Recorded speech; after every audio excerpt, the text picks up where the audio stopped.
जीना तो आदमी के साथ है, जीना तो पड़ोसी के साथ है, काम तो कलीग के साथ करना है, जीना तो परिवार में है। उन पर मेहनत नहीं हुई, और मेहनत नहीं हुई तो रिजल्ट है सामने।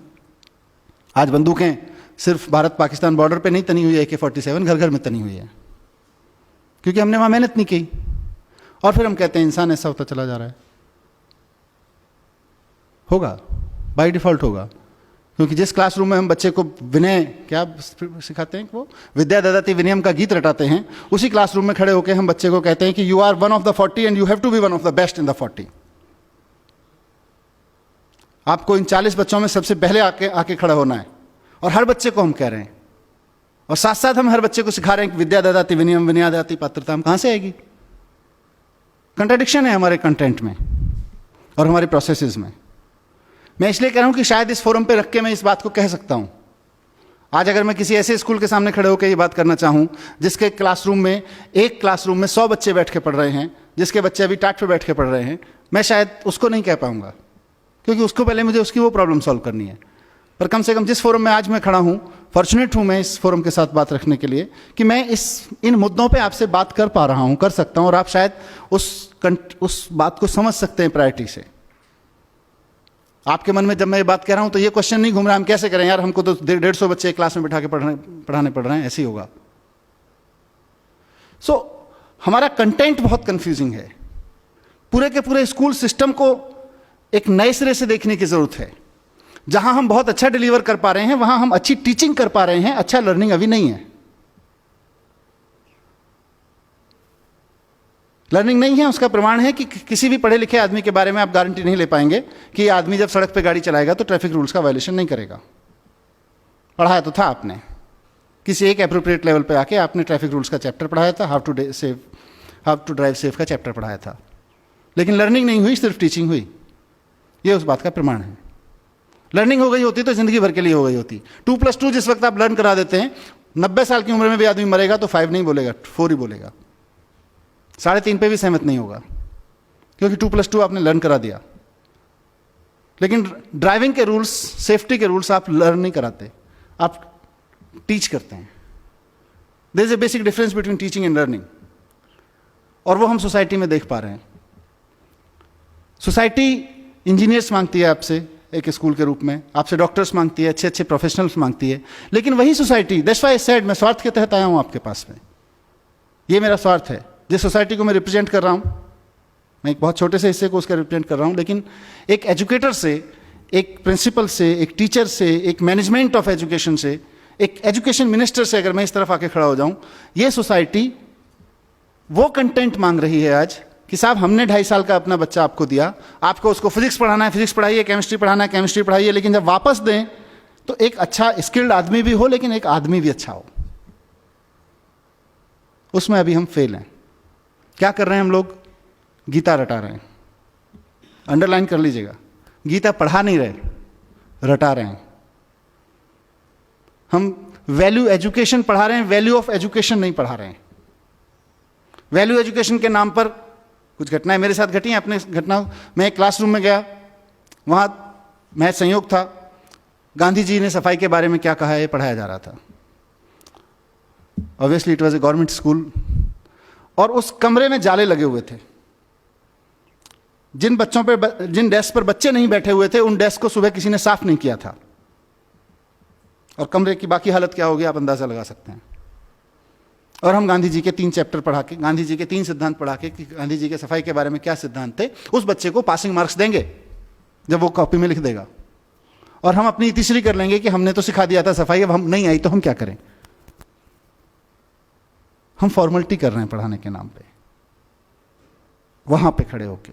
और ऐसा बहुत सारी चीजों में हो रहा है, कुछ जाने हो रहा है, कुछ अनजाने हो रहा है। हिमांशु जिस दिन मेरे पास आए थे, मैंने इनको अचानक 2-3 उदाहरण दिए थे। कितना कंट्राडिक्शन है हमारे पढ़ाने में कि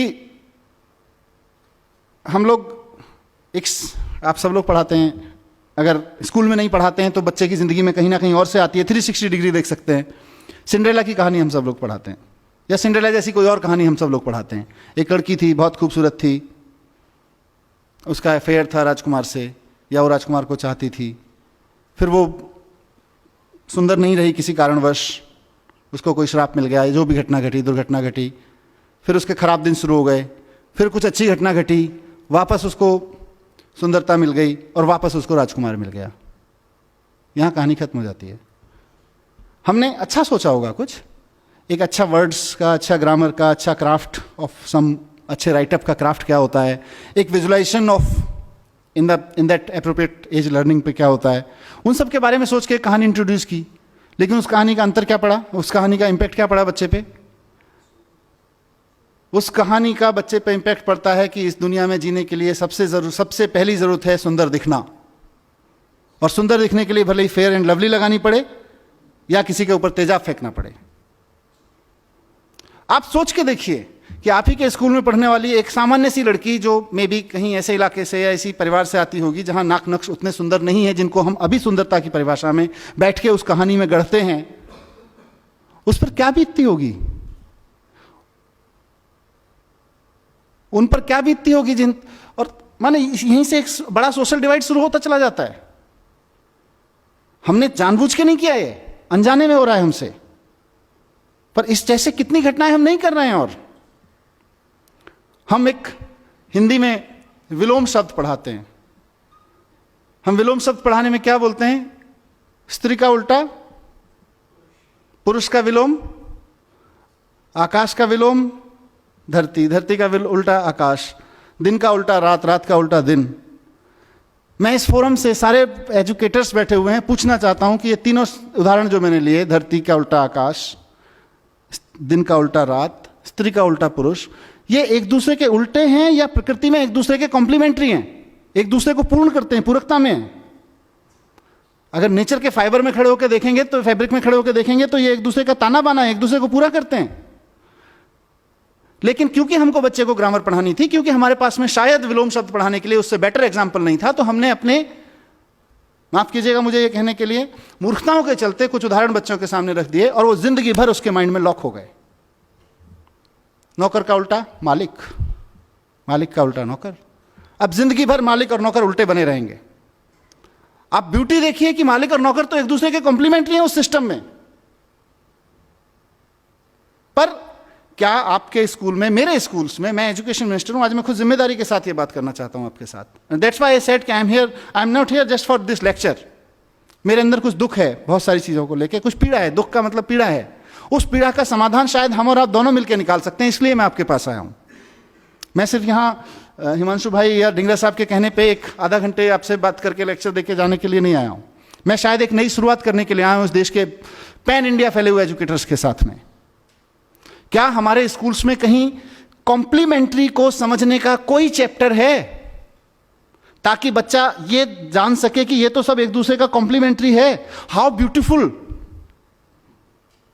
अगर मेरे मन में ये भावना आ जाए कि मैं जिस कंपनी में काम करता हूं, मैं नौकरी करता हूं, तो मेरा मालिक मेरे कॉम्प्लीमेंट्री है, और मालिक के मन में, और मैं किसी कंपनी का मालिक हूं, तो मेरे मन में ये भाव आ जाए कि ये जो नौकर है, नौकर मीन्स सामान्य शब्द में यूज कर रहा हूं, एम्प्लॉय है, ये मेरा कॉम्प्लीमेंट, ये मुझे कॉम्प्लीमेंट करता है, इसके बिना मेरे कंपनी का अस्तित्व नहीं है, मेरे बिना मालिक का अस्तित्व नहीं है। मेरे अंदर एक नई तरह का कॉन्फिडेंस आएगा, एक अलग तरह की एरोगेंस खत्म हो जाएगी, इंटरपर्सनल बिहेवियर चेंज हो जाएंगे, स्त्री और पुरुष के बिहेवियर चेंज हो जाएंगे। जिंदगी भर उल्टा लगा रहता है। उसके बाद जब पत्रकार बनता है, सबसे पहले 12th का रिजल्ट आने के बाद लिखता है लड़कियों ने बाजी मारी। अरे कंपटीशन कराया था क्या लड़के और लड़कियों के बीच में? हम एक अनवांटेड एनिमिटी पैदा कर रहे हैं। कुछ कॉम्प्लीमेंट्री सेंसेस हैं समाज में, सब पूरकता में चल रहा है। प्रकृति में तो बहुत कुछ इतना कॉम्प्लीमेंट्री है एक दूसरे का। मैं इसीलिए कहा कि एक पेरेंट के रूप में मैं देखता हूं। मैं अपने बच्चे के साथ एक दिन मार्केट में जा रहा था। हिमांशु टाइम है थोड़ा सा 10 मिनट। मैं अपने बच्चे के साथ जा रहा था और उसको कहीं, मैं किसी स्कूल को ब्लेम नहीं करता, पर कहीं से आया कि ये सड़क पे बैठे हुए लोग तो I mean they are disgusting.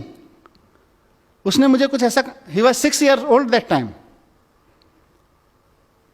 तो ही said something, I mean not nasty but something negative about it. मुझे लगा ये क्या हो रहा है। वो किनारे भुट्टा वाला बैठा हुआ था और उसने उसके बारे में कुछ कहा कि ये तो सब एंक्रोच करके बैठ जाते हैं टाइप का कुछ बोला। ठीक है, I am not supporting encroachment, but उस बंदे के प्रति अगर मेरे बेटे के मन में हीन भावना है क्योंकि हम कॉम्प्लीमेंट्री सेंस पे बात नहीं कर रहे हैं। मैंने अपने बेटे से थोड़ी सी एक्सरसाइज की, मैंने उससे पूछा बेटा भुट्टा खाते हो? हाँ जी। कब कब खाते हो? Whenever. Whenever means on what frequency? Almost twice thrice a week, sometimes daily also. भुट्टा कहाँ से मिलता है? फॉर्चुनेटली मैं दिल्ली से 50 किलोमीटर दूर मेरा गांव है, जहाँ मेरे परिवार के खेत हैं, वहाँ पे भुट्टा भी होता है। उसको ये पता था भुट्टा तो गांव से मिलता है। तो कब जाते हो गांव? 2-3 महीने में एक बार जाते हैं। तो अगर गांव से ही भुट्टा खाना पड़े तो कितना समय लगेगा भुट्टा मिलने में? कितनी बार भुट्टा खा सकते हो एक साल में? 1 बार, ज़्यादा से ज़्यादा 2 बार। लेकिन दिन में अगर हफ्ते में 2 बार खा लेते हो तो किसकी वजह से खा लेते हो? ये तो भुट्टे वाले भैया की वजह से खा लेते हैं। इंपॉर्टेंट है ये रिलेशनशिप पहचानना, ये रिलेशनशिप पहचानना इंपॉर्टेंट है। नेचर के, ये तो व्यक्तियों के साथ हमने रिलेशनशिप पहचान, कितना कॉम्प्लीमेंट्री फैब्रिक है, इसको हमने बात नहीं करते हैं। और हमारे पास कोई उदाहरण नहीं है, कोई चैप्टर्स नहीं है, कोई थ्योरीज नहीं है इस सब को बात करने की। नेचर के साथ ताने बाने को पहचानने की थ्योरीज नहीं है। आज हम बड़े शान से कहते हैं पेट्रोल की कीमत 50 रुपये लीटर, 60 रुपये लीटर। ये पेट्रोल कहाँ से आता है? ये ऐसी चीज़ें हैं जो मैंने की हैं, बच्चों के साथ डिस्कशंस किए हैं, जिनका जिक्र हिमांशु कर रहे हैं। मैं बच्चों के साथ जाता हूँ तो इन सब पे बात करता हूँ। पेट्रोल की कीमत 50 रुपये लीटर। पेट्रोल कहाँ से आता है? आपने रटा रखा है ठीक से, वहाँ गल्फ कंट्रीज में कुएं हैं, असम में कुएं हैं, वहाँ कुएं हैं, वहाँ से निकल के आता है। उसमें कितना जाता है 50 रुपये में से? कुछ नहीं जाता। फिर ये 50 रुपये किस लिए है? इसका तो पता नहीं। तो क्या कर रहे हैं हम? बस हम उसको रटा रहे हैं, 50 रुपये की में पेट्रोल आ जाता है, और उसके बाद जितना बड़े बाप का बेटा उतना पेट्रोल फूंकने का अधिकारी। फर्क नहीं पड़ता है क्या फर्क पड़ रहा है, कितना पेट्रोल फूंक रहे हैं। मेरे पिताजी ने रिश्वत लेके पैसे कमा लिए, उसके बाद मैं कितना ही पेट्रोल फूंक सकता हूं। लेकिन अगर उस एज में हमने बच्चे को यह सिखा दिया कि इस धरती के सारे इंसानों की हैसियत नहीं है मिलके कि पेट्रोल की एक बूंद बना सकें। धरती के अंदर कई हजार साल की केमिकल, सोशल, अलग अलग तरह की प्रोसेसेस के बाद में एक पेट्रोल की बूंद तैयार होती है। उसको धरती से निकाल के मेरी गाड़ी तक लाने में, रिफाइन करने में कुछ लोग लगते हैं, उनका घर चल सके इसके लिए मैं 50 रुपए देता हूं। ऐसा ही है ना? तो उसको अचानक अपने 50 रुपए की कीमत भी समझ में आ जाएगी, कहां जा रहा है ये भी समझ में आ जाएगा, और पेट्रोल भी समझ में आ जाएगा। लेकिन हम नेचुरल वे में जैसा है वैसे के तरीके से बात नहीं कर पा रहे हैं अपने क्लासरूम्स में। ये मेरी एक पीड़ा है जो मैं आपके सामने रखना चाहता था, जो मैं चाहता हूं कि हम सब इस पे ध्यान दें। बहुत सारे ऐसे काम हम कर रहे हैं। एक और उदाहरण मेरे मन में आता है, मैंने अपने बच्चे की किताब से देखा। उसके बच्चे की किताब में किसी जगह आया, एक शब्द था जेंटलमैन। अब जेंटलमैन के ऊपर एक तस्वीर बना दी गई, अर्ली चाइल्डहुड एज, बहुत ही सूटेड बुटेड सा आदमी, एकदम ऐसे खड़ा हुआ, बैग लेके, टाई लगा के। अब क्या हो गया? उस बच्चे को समझ में आ गया कि जेंटलमैन तो ऐसा होता है, क्योंकि जिस एज में आप उसको ये जेंटलमैन सिखाने की कोशिश कर रहे हैं उसमें उसकी पिक्चोरियल अंडरस्टैंडिंग ज्यादा है, लर्निंग लेवल थ्रू पिक्चर्स ज्यादा है, पर वो उतना नहीं सीख रहा है जितना आप सिखाने की कोशिश कर रहे हैं। वो 360 डिग्री सीख रहा है, और ये हमको स्वीकार नहीं है कि बच्चा 360 डिग्री सीख सकता है। हमको लग रहा है बच्चा तो उतना ही सीखेगा जितना हम सिखाएंगे जी फॉर जेंटलमैन। लेकिन बच्चा तो उस पिक्चर को देख के एक इमेज बना रहा है और जिंदगी भर के लिए कैद करके रख रहा है। उसके बाद उस बच्चे का फादर अगर किसान है, जिंदगी भर अपने पापा को किसान नहीं मान सकता, जेंटलमैन नहीं मान सकता है। अगर उस बच्चे के पापा कोई ऐसा काम करते हैं जो सूट टाई वाई लगाने का काम नहीं है, जिसमें प्रोफेशन में, जिंदगी भर नहीं मान सकता है। और मैं यहीं की बात कर लेता हूं, हमने सब ने वो पढ़ा हुआ है। यहीं मैं 4 लोग खड़े कर देता हूं और आपसे उस कोने में खड़े होकर बात करता हूं कि वो जो फलाने सज्जन खड़े हैं ना, कौन से वाले, the yellow shirt, no, the gentleman kind of person. हम किसको मार्क करेंगे आप बता दीजिए? अगर एक आदमी टाई वाला हुआ तो हम इस कमरे में बैठे हुए लोग, पढ़ने वाले नहीं, पढ़ाने वाले लोग, क्या हमारे माइंड में तुरंत क्लिक नहीं कर जाएगा कि हम किसके बारे में बात कर रहे हैं? जिस आदमी एक कुर्ता पजामा में खड़ा हो, एक बिना सूट बूट में ऐसे ढिंगरा साहब की तरह खड़ा हो, एक भाई साहब की तरह खड़ा हो टाई लगा के, और आप उस कोने में खड़े हो। I am talking about the gentleman kind of person. And believe me, how many of them in this room will not accept, will not point out exactly the person I am talking about. So, ये क्या कर रहे हैं हम? कहां से आए हमारे अंदर? हमको भी किसी ने जेंटलमैन की पिक्चर दिखा दी होगी किसी समय, नोइंगली और अननोइंगली। सो मैं आप सब लोगों का ध्यान इस तरफ दिलाना चाहता हूं कि हमारे पास जो बच्चा आ रहा है वो 360 डिग्री सीख रहा है। आज से 50 साल पहले पढ़ाने का तरीका आपका जो भी था वो बहुत अच्छा था, क्योंकि बच्चे के पास में इंफॉर्मेशन का सिर्फ दो ही जरिया थे, स्कूल और पेरेंट्स। अनफॉर्चुनेटली पेरेंट्स के पास में इंफॉर्मेशन बहुत कम होती थी as compare to school and teacher. Teacher का इंफॉर्मेशन का, नॉलेज का लेवल कहीं ज़्यादा हाई होता था, पेरेंट्स का comparatively and generally, specific cases की मैं बात नहीं कर रहा, कम होता था। उस वक्त आपने जो डिज़ाइन किया एजुकेशन का सिस्टम बहुत अच्छा था। आज की तारीख में बच्चे के हाथ में मोबाइल है, वो बच्चा अपने पेरेंट्स से ज़्यादा जानता है, आप अपनी तो छोड़ दीजिए। वो दुनिया के इतने लोगों से अपने फोन पे बैठ के बात कर सकता है, इतने लोगों से कॉम्पीट कर सकता है, किस किस तरह के कॉम्पिटिशन में हिस्सा ले सकता है, आप अज्यूम नहीं कर पाएंगे। हम उस बच्चे को पढ़ा रहे हैं। आज हम उस बच्चे को नहीं पढ़ा रहे जिसका इंफॉर्मेशन के लेवल पे सिर्फ दो ही सोर्स थे और क्रेडिबिलिटी के नाम पर एक ही सोर्स था, टीचर। मदर फादर कभी भी किसी बच्चे के लिए क्रेडिबल सोर्स ऑफ इंफॉर्मेशन नहीं हुए थे, आज भी नहीं है। लेकिन अनफॉर्चुनेटली और फॉर्चुनेटली टेक्नोलॉजी यहां पहुंच गई है कि उस बच्चे के पास इतने सोर्स ऑफ इंफॉर्मेशन है कि टीचर्स के सारे कलेक्टिव सोर्स ऑफ इंफॉर्मेशन कम पड़ गए। स्कूल का हमारे सारे कैरिकुलम कम पड़ गया है उसके सामने। We have to shape up a mind which is being affected, which is being, let me use this word, which is being attacked day and night through every corner. 100 TV channels, 5,000 games, websites, game sites, and peer pressures. All these things are attacking the mind each and every minute. Party में भी जाता है तो वहाँ एक peer pressure होता है, अब हमको उसको हैंडल करना है। वो बच्चा हमारे पास में 4 घंटे के लिए आ रहा है, 5 घंटे के लिए आ रहा है। So we have to shape up our education content and system and processes in a way so that we can make ourselves capable of handling that child. Sorry to say, we have not prepared. हम पुराने ढोल पीट रहे हैं अभी, पुराने तौर तरीकों से उस बच्चे को हैंडल करने की कोशिश कर रहे हैं कि क्लासरूम होगा, ओबीडियंट माने जो बच्चा क्लास में कम बोलेगा, ज्यादा बोलेगा तो ओबीडियंट नहीं हुआ, जिस क्लासरूम में कम शोर मचेगा वो ज्यादा ओबीडियंट क्लास होगी। ऐसा ही हम लोग डिफाइन करके रखते हैं।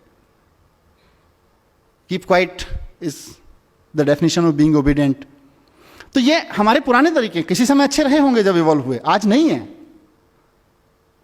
आज उसको बोलने नहीं देंगे, वो बाहर निकलते ही क्या बोलेगा आपको अंदाजा भी नहीं हो सकता है।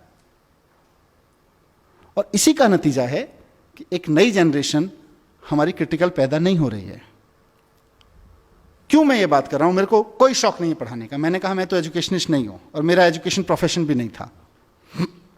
मैं तो संयोग से इस फील्ड में आ गया और आज मैं यहाँ खड़ा हुआ हूँ। क्यों मैं कर रहा हूँ इसकी बात? क्यों एज ए लीडर मेरी ज़रूरत महसूस हो रही है मुझको कि हमें एजुकेशन के कंटेंट पे क्लासरूम को एक आंदोलन में बदलने की ज़रूरत है। साथियों, आपके पास 40 बच्चे, 50 बच्चे, 30 बच्चे आपके क्लासरूम में बैठे हुए हैं और वो आंदोलन की सबसे बढ़िया, सबसे फर्टाइल ग्राउंड है। किस चीज़ के खिलाफ आंदोलन? वो जो समाज में चल रहा है उसके खिलाफ आंदोलन। समाज में धर्म के झगड़े चल रहे हैं, हमको क्लासरूम में बैठ के सेटल करना पड़ेगा कि ये बच्चा जब जाए तो उन धार्मिक झगड़ों में शामिल ना हो पाए। इवन को इन्फ्लुएंस भी करने की कोशिश करे तो उसको क्लैरिटी है, उसको इंटरनेट पे, व्हाट्सएप पे भी कोई ऐसा मटेरियल मिले तो उसको क्लैरिटी रहे, नहीं I have understood it, this is rubbish. That we have to prepare for. धर्म के, जाति के झगड़े हैं, क्षेत्रवाद के झगड़े हैं, क्रिटिकल नहीं है। 5000 साल पहले जिसने कुछ कह दिया उसी को माने बैठे हैं। नया करने की क्षमता पैदा नहीं हो रही है हमारे बच्चों में। आप देखिए कितने बच्चे हैं जो नया पैदा कर सकते हैं, नया सोच सकते हैं, क्योंकि नया करने के लिए रिस्क चाहिए, रिस्क लेने की क्षमता चाहिए, और रिस्क लेने की क्षमता हम लोग नहीं पैदा कर पा रहे हैं बच्चों में। क्योंकि हम जब पैदा कर पाएंगे तो हमारी क्लास में पढ़ने वाले 40 बच्चों में से कम 38 के बीच होनी चाहिए। अभी तो 38 में से 40 में से 2 के बीच है, उसके बहुत सारे और संयोग कारण हो सकते हैं। क्योंकि जब क्लासरूम से रिवॉल्यूशन से पैदा होगा, कॉन्फिडेंस पैदा होगा, नया करने की जिजीशा पैदा होगी, हिम्मत पैदा होगी, तो वो 40 में से 38 बच्चों की में पैदा होगी कम से कम। और उसका नतीजा क्या हो रहा है? एक नेशन जो अपने आप में कॉन्फिडेंट नहीं है, एक सोसाइटी जो अपने आप में अपने थॉट्स पे कॉन्फिडेंट नहीं है, अपने थॉट्स के प्रति क्रिटिकल, अपनी कन्वेंशंस के प्रति क्रिटिकल नहीं है, कुछ नया करने की हिम्मत नहीं जुटा पा रही है। 1500 साल पहले आर्यभट्ट ने कहा था शून्य है, शून्य की खोज की उसने किया, और हमने 1500 साल क्या किया? हमने 1500 साल गाना गाया, जब जीरो दिया मेरे भारत ने दुनिया को तब गिनती आई। हमने गाना गाया, और उसी शून्य का 1500 साल पहले जिस हिंदुस्तान ने शून्य का आविष्कार किया, उसी शून्य का इस्तेमाल अमेरिका और यूरोप के साइंटिस्ट ने करके पूरा साइबर वर्ल्ड उस शून्य में खड़ा कर दिया। हम गाना गाते रह गए, जब जीरो दिया मेरे भारत ने दुनिया को तब गिनती आई। उन्होंने साइबर वर्ल्ड खड़ा कर दिया। आज वो ट्विटर चलाते हैं, फेसबुक चलाते हैं, गूगल चलाते हैं, यूट्यूब चलाते हैं। हम अपने लड़के लड़कियां नौकरी करने भेजते हैं उनके यहाँ पे, और हम कहते हैं कि हम तो बहुत महान देश थे पहले से। हम अच्छा हमने किया है, काफी कुछ किया है। ऐसा नहीं है कि एजुकेशन में कुछ नहीं हुआ। मैं with due respect to every educator मैं कहना चाहता हूं कि एजुकेशन की आज तक की बहुत अचीवमेंट हैं। आज मैं अगर आपके सामने खड़ा होकर इस मंच से बोल पा रहा हूं और आप में से कोई इस बात को लेकर क्वेश्चन नहीं कर रहा है कि ये जो आदमी इतनी बड़ी बड़ी बातें यहां कर रहा है इसका धर्म और जाति क्या है, वो एजुकेशन की अचीवमेंट है आज हमारे यहां। आज आपके सामने कोई आदमी इंटरनेट यूज करता है और आपके मन में कभी भी ये सवाल नहीं उठता, मतलब आपके माने समाज के मन में, समाज में किसी के मन में ये सवाल नहीं उठता है कि इंटरनेट यूज करने वाले की जाति क्या है, जरा पूछ के तो देख लें। इस जाति के लोगों की हिम्मत कैसे हुई इंटरनेट यूज करने की? आज ये क्वेश्चन नहीं बचा है समाज में, वो एजुकेशन की वजह से है। 500 साल पहले गुलाम खरीदना और रखना या गुलाम की तरह बिकना समाज की स्वीकृति में था। आज कोई भी व्यक्ति इस बात को स्वीकार करने को तैयार नहीं है अपने सामने किसी गुलाम को बिकते हुए देखकर।